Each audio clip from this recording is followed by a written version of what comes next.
రోజూ చాలామంది కలెక్టర్ మహిళలను చూసి ఉంటారు.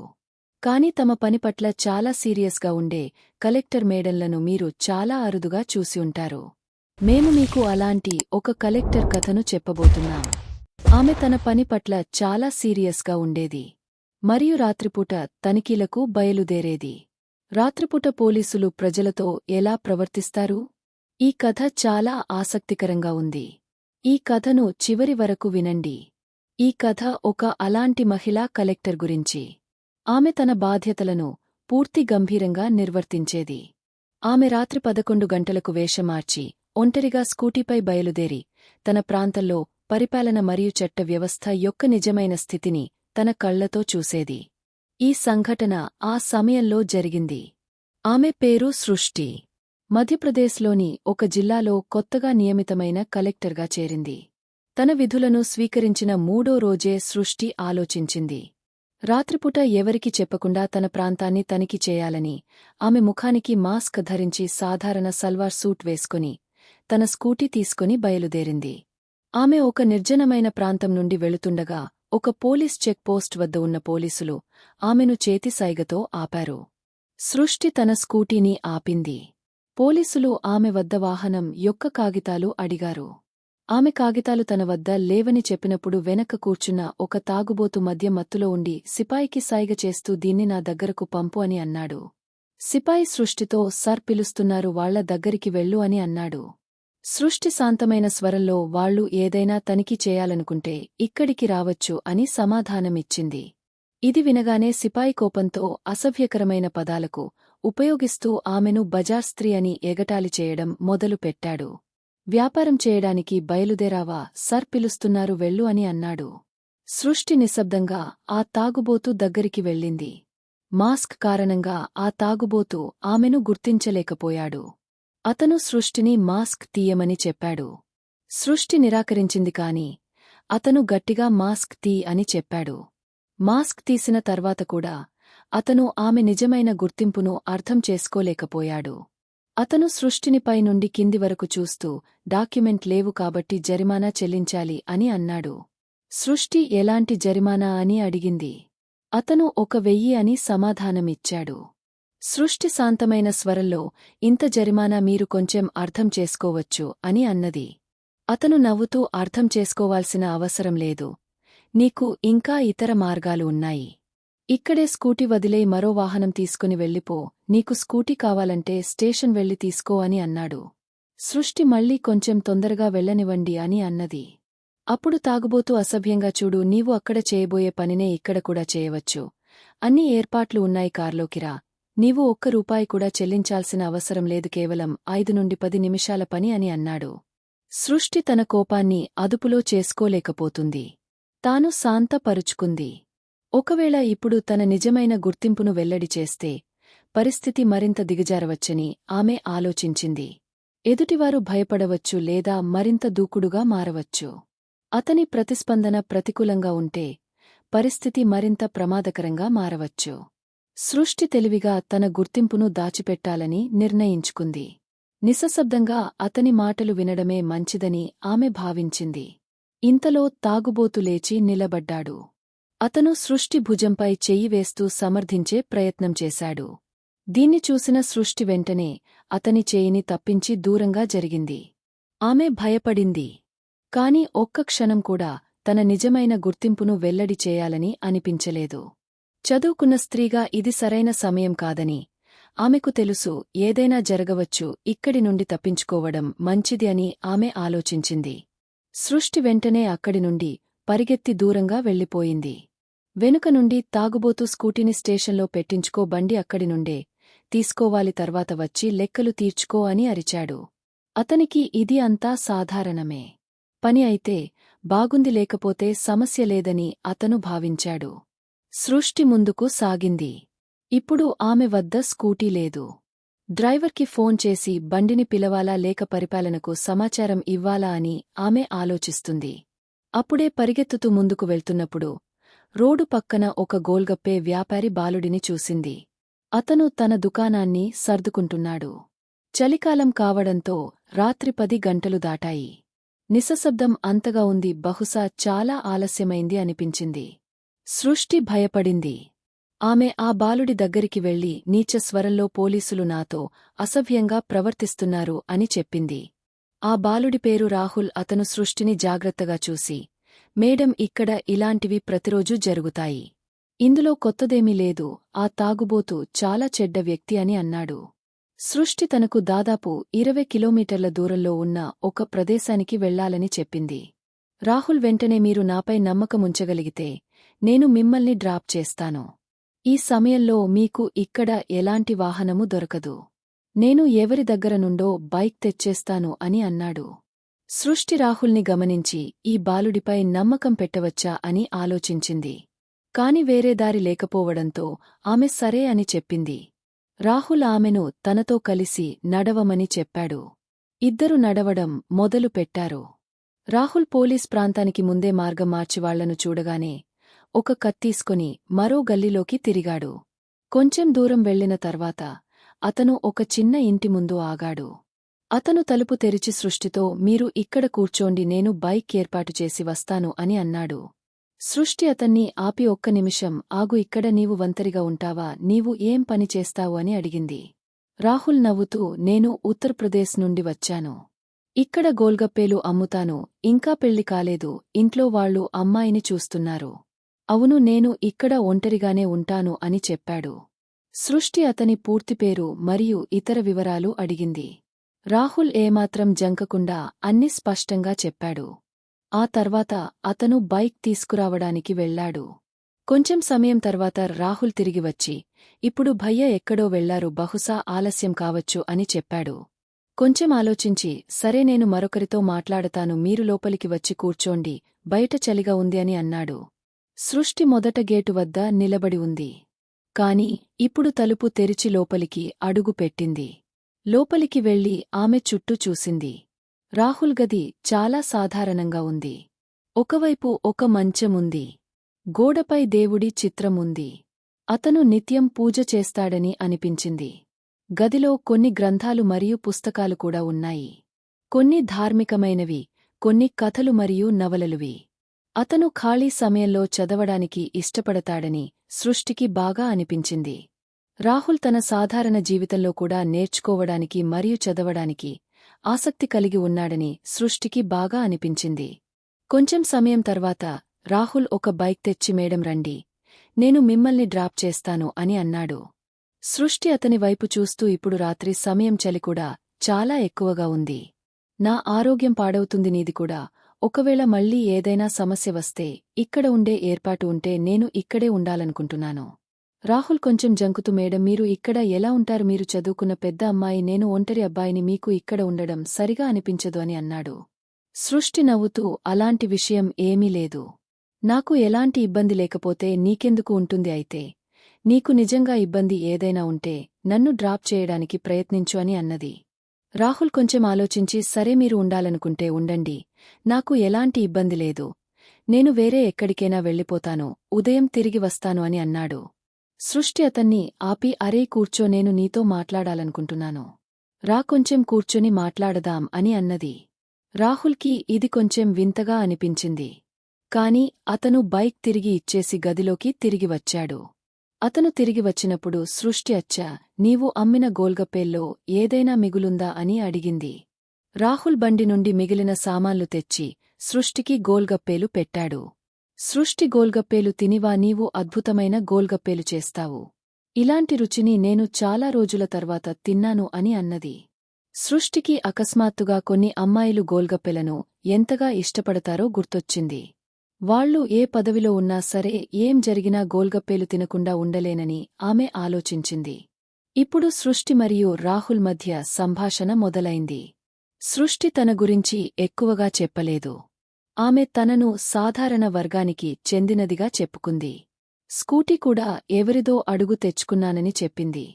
ఆమె సాధారణ బట్టలు వేసుకుంది. కాని చదువుకున్న వ్యక్తి యొక్క గుర్తింపు ఆమె వ్యక్తిత్వం నుండి తెలిసిపోతుంది. రాహుల్కి సృష్టి చదువుకున్న తెలివైన అమ్మాయి అని అర్థమైంది.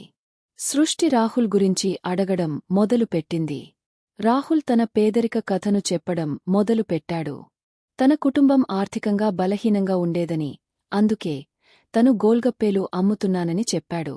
అయితే ఇప్పుడు తను ఇంటికి డబ్బు పంపుతున్నానని, కుటుంబం యొక్క స్థితి మెరుగైందని చెప్పాడు. గోల్గప్పెలు అమ్మడం ద్వారా కూడా మంచి డబ్బు సంపాదించవచ్చు, కాని తన సాదాసీదా తనలో సంతోషంగా ఉన్నానని రాహుల్ చెప్పాడు. అతను పుస్తకాలు చదువుతానని, ఖాళీ సమయంలో తనను తాను మెరుగుపరుచుకోవడానికి ప్రయత్నిస్తానని చెప్పాడు. చలి బాగా పెరిగింది. రాహుల్ వద్ద ఒకే ఒక దుప్పటి ఉంది. దాన్నే ఇద్దరు కాళ్లపై కప్పుకుని మాట్లాడుకుంటున్నారు. రాహుల్, మీకు ఆకలిగా ఉందా? నేను ఏదైనా చేయనా అని అన్నాడు. సృష్టి ఈ సమయంలో ఏం చేస్తావు గోల్గప్పెలతో, ఆకలి తీరిపోయింది అని సమాధానమిచ్చింది. అయినా రాహుల్ కుక్కర్లో కిచిడీ పెట్టాడు. కిచిడీ తయారైన తర్వాత అతను వేరు వేరు ప్లేట్లలో వడ్డించాడు. సృష్టి, నీవు కూడా తిను అని చెప్పింది. రాహుల్ తన ప్లేట్ తీసుకుని ఇద్దరు తినడం మొదలుపెట్టారు. తింటూ ఒకరినొకరు చూస్తూ మాట్లాడుకుంటూ ఉన్నారు. మాటల మధ్యలో రాత్రి 2 గంటలు అయింది. సృష్టి, ఇలా చేద్దాం, మనం రాత్రంతా మాట్లాడుకుందాం. ఉదయం 4 గంటలకు వాహనాలు తిరగడం మొదలైనప్పుడు నీవు నన్ను డ్రాప్ చేయి. రాహుల్కి కూడా ఇది బాగుంది అనిపించింది. ఇద్దరు మాట్లాడుకుంటూ ఉన్నారు. ఉదయం అవుతుండగా సృష్టి ఫ్రెష్ అయింది. ఆమె తన బట్టలు సరిచేసుకుని మళ్లీ మాస్క్ ధరించి సిద్ధంగా రాహుల్తో, ఇప్పుడు నన్ను ఎక్కడైనా బండి దొరికే చోట వరకు డ్రాప్ చెయ్యి అని చెప్పింది. రాహుల్ సరే అని సృష్టిని ఆటో సులభంగా దొరికే చోట వరకు నడిపి తీసుకెళ్లాడు. దారిలో వాళ్లు ఎక్కువగా మాట్లాడలేదు. సృష్టి మనసులో రాత్రి జరిగిన సంఘటనలన్నీ తిరుగుతున్నాయి. పోలీస్ వ్యక్తి యొక్క అసభ్యత, అతని దుర్మార్గపు ప్రవర్తన మరియు రాహుల్ యొక్క సాదాసీదాతనం మరియు సహాయం చేసే గుణం. సమాజంలో మంచి చెడు వ్యక్తులు కలిసి ఉంటారని, సరైన సమయంలో సరైన నిర్ణయం తీసుకోవడం ఎంత ముఖ్యమో ఆమె ఆలోచిస్తుంది. రాహుల్ ఒక ఆటో ఆపి సృష్టిని దానిలో కూర్చోబెట్టాడు. ఆటోలో కూర్చునేటప్పుడు సృష్టి రాహుల్ వైపు చూసి, నీవు నాకు చాలా సహాయం చేసవు, దీన్ని నేను మర్చిపోను అని అన్నది. రాహుల్ సిగ్గుపడుతూ నవ్వాడు. మేడం, మీరు సురక్షితంగా చేరితే అది చాలు. ఆటో కదిలింది. సృష్టి గొంతులో ఏదో అడ్డు పడినట్లు అనిపించింది. ఆమె నిశ్శబ్దంగా కిటికీ బయట చూడసాగింది. కాని ఆమె మనసు ఇప్పుడు పూర్తిగా యాక్షన్ మోడ్లో ఉంది. సృష్టి తన కార్యాలయానికి చేరుకుంది. ఆమె వెంటనే తన బృందాన్ని పిలిచి రాత్రి జరిగిన సంఘటనను, తన గుర్తింపును వెల్లడించకుండా సాధారణ ఫిర్యాదుగా చెప్పింది. ఆమె ఆ పోలీస్ చెక్ పోస్ట్ మరియు అసభ్యంగా ప్రవర్తించిన తాగుబోతు గురించి చెప్పింది. నేను ఈ విషయం పూర్తిగా విచారించాలనుకుంటున్నాను. ఆ చెక్పోస్ట్లో రాత్రిపూట ఏం జరుగుతుందో తెలుసుకోండి అని స్పష్టంగా చెప్పింది. ఆమె బృందం వెంటనే పని మొదలుపెట్టింది.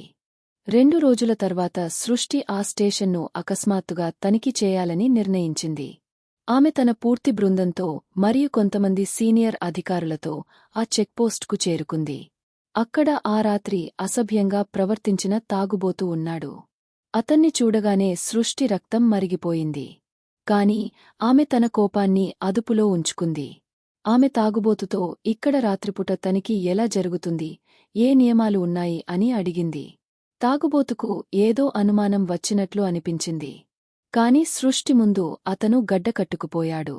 అతను తడబడుతూ, మేడం, అన్ని నియమాల ప్రకారమే జరుగుతాయి అని సమాధానమిచ్చాడు. సృష్టి అతని మాటలను పట్టించుకోకుండా తన అధికారులకు కైన ఆదేశాలు ఇచ్చింది. చెక్పోస్ట్ రిజిస్టర్, సీసీటీవీ ఫుటేజ్ మరియు ఆ రాత్రి యొక్క పూర్తి వివరాలను తనిఖీ చేయమని చెప్పింది. విచారణలో ఆ తాగుబోతు ఆ రాత్రి మాత్రమే కాకుండా గతంలో కూడా ఇలాంటి చర్యలు చాలాసార్లు చేశాడని తేలింది. చాలామంది మహిళలు అతనిపై ఫిర్యాదులు చేశారు.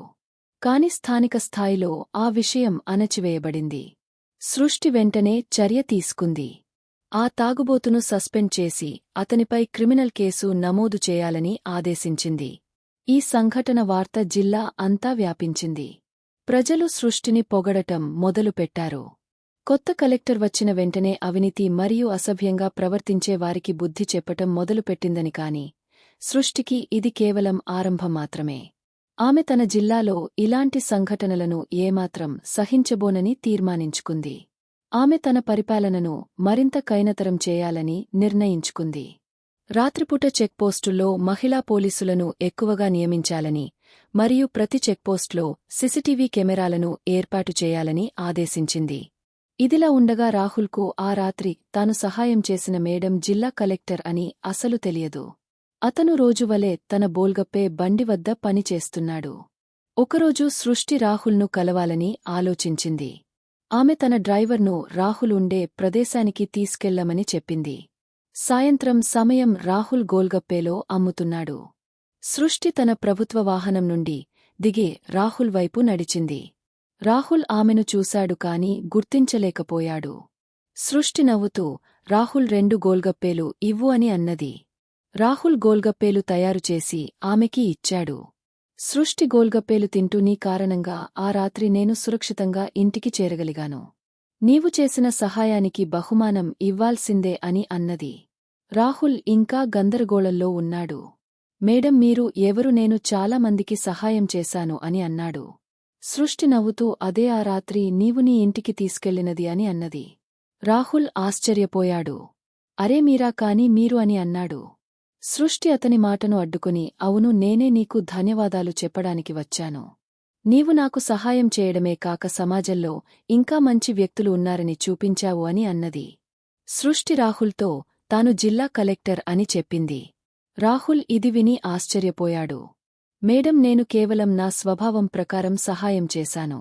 మీరు ఇంత పెద్ద అధికారి అని నాకు తెలియదు అని అన్నాడు. సృష్టి నవ్వుతూ నీ సాదాసీదాతనం మరియు నీతి నీ బలం నీవు నీ గోల్గప్పే వ్యాపారాన్ని మరింత విస్తరించాలని నేను కోరుకుంటున్నాను.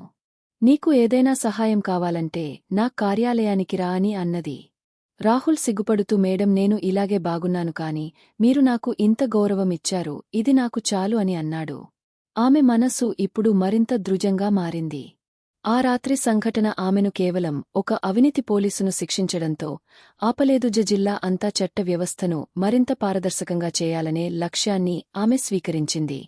ఒక సామాన్య అమ్మాయితో ఇలాంటి ప్రవర్తన జరిగితే సామాన్య ప్రజలతో ఏం జరుగుతుందో అని ఆమె ఆలోచించింది. పరిపాలన దృష్టి తక్కువగా ఉన్న ప్రతి మూలను ఆమె చూడాలనుకుంది. తర్వాత కొన్ని వారాలలో సృష్టి మరిన్ని అకస్మాత్తు తనిఖీలు చేసింది. కొన్నిసార్లు సాదా దుస్తుల్లో మార్కెట్లలో తిరిగింది. కొన్నిసార్లు ఆస్పత్రుల్లో పేషెంట్లతో మాట్లాడింది. కొన్నిసార్లు పాకశాలలకు వెళ్లి విద్యార్థులు మరియు అధ్యాపకులతో సంభాషించింది. ఆమె పని విధానం జిల్లాలో చర్చనీయాంశంగా మారింది. ప్రజలు కొత్త మేడం కలెక్టర్ ఏదో విభిన్నంగా ఉంది. ఆమె కాగితాల్లో కాక నిజంగా పనిచేస్తుంది అని చెప్పుకున్నారు.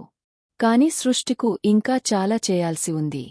ఒకరోజు జిల్లాలోని ఒక దూర ప్రాంత గ్రామంలో కొంతమంది అక్రమ మద్యం వ్యాపారం నడుపుతున్నారని స్థానిక పోలీసులు దీనిలో భాగస్వాములని సృష్టికు సమాచారం అందింది. ఈ సమాచారం ఆ గ్రామానికి చెందిన ఒక యువకుడు ఇచ్చాడు. సృష్టి మళ్లీ వేషం మార్చాలని నిర్ణయించింది. ఈసారి ఆమె సాధారణ గ్రామీణ స్త్రీ వేషంలో తలహోయి పళ్ళు పాత బట్టలు సాధారణ చెప్పులతో ఆ గ్రామానికి చేరుకుంది. గ్రామంలోకి వెళ్లగానే ఒక చిన్న దుకాణం వెనక కొంతమంది గుమిగుడి ఉన్నారని చూసింది. ఆమె నీచ స్వరంలో ఆ దుకాణం దగ్గరికి వెళ్లి నీళ్లు అడిగే అవకాశం కల్పించుకుంది. దుకాణదారుడు బహుశా ఆ వ్యాపారంలో భాగస్వామి ఆమెను చూసి కొంచెం ఆశ్చర్యపోయాడు. కాని నీళ్లు అక్కడ మూలన ఉన్నాయి వెళ్లి తీసుకో అని అన్నాడు. సృష్టి నీళ్లు తాగుతూ చుట్టూ చూసింది. ఆమెకి కొన్ని సీసాలు మరియు అనుమానాస్పద సామాగ్రి దుకాణం ఒక మూలన దాచి ఉన్నాయి. ఆమె అక్కడ ఉన్న వ్యక్తుల మాటలను వినడానికి ప్రయత్నించింది. కొంతమంది ఈ రాత్రి పెద్దలాటు వస్తోంది అని గుసగుసలాడుకుంటున్నారు. సృష్టి అక్కడి నుండి నీచ స్వరంలో బయటకు వెళ్లాలని నిర్ణయించింది. అప్పుడే ఆమెకి ఒక పరిచిత ముఖం కనిపించింది.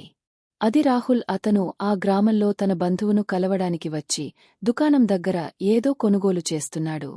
సృష్టిని చూసి అతను ఆశ్చర్యపోయాడు కాని సృష్టి సైగతో అతన్ని నిశ్శబ్దంగా ఉండమని చెప్పింది. రాహుల్ ఏదో గంభీరమైన విషయముందని అర్థం చేసుకున్నాడు. అతను నీచస్వరంలో మేడం ఇక్కడ అంతా సరిగ్గానే ఉంది కదా అని అడిగాడు. సృష్టి గుసగుసలాడుతూ రాహుల్ ఇక్కడ ఏదో తప్పు జరుగుతోంది.